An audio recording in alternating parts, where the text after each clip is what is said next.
કૃષ્ણની કથામાં જ આનંદ હોય. કૃષ્ણ પોતે આનંદ છે.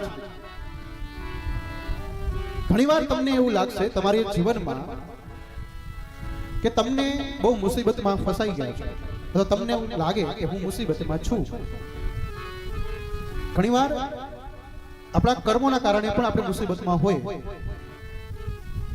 ત્યારે તમને એવું લાગે કે મને કોઈ રસ્તો નથી મળતો, તમે એકલા પડી ગયા છો. તમને આ જીવનમાં એવું લાગે હું એકલો જ થઈ ગયો, મારી સાથે કોઈ છે નહીં, મારે બધા એકલું જ મારે કરવાનું છે. અને ત્યારે અચાનક તમારી આસપાસમાં કોઈ આવીને બેસે, કઈ નક્કી ના કરી કોણ છે, અથવા કોઈ પણ હોઈ શકે. એ અચાનક આવીને તમારી પાસે બેસે, તમને સારું લાગે. એ વ્યક્તિ તમારી બાજુમાં આવીને કોઈ બોલતું પણ નથી. ઘણીવાર એવું હોય, સંબંધ એવા પણ હોય ક્યારેક કે બાજુમાં બેઠા હોય, બોલતા ના હોય, કોઈ સારું લાગે.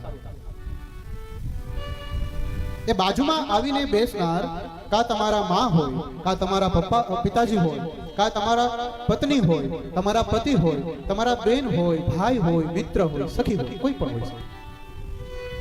જો તમારી બાજુમાં આવીને બેસે અને તમને એમ લાગે કે મારા માટે સર્વસ્વ આવી ગયું, તો સમજજો એ જ તમારો કૃષ્ણ છે, બીજું કોઈ. કૃષ્ણ સાક્ષાત નહીં આવે, એ કોઈને કોઈ સ્વરૂપે તમારી બાજુમાં અથવા તમને મદદ કરવા માટે આવી જાય.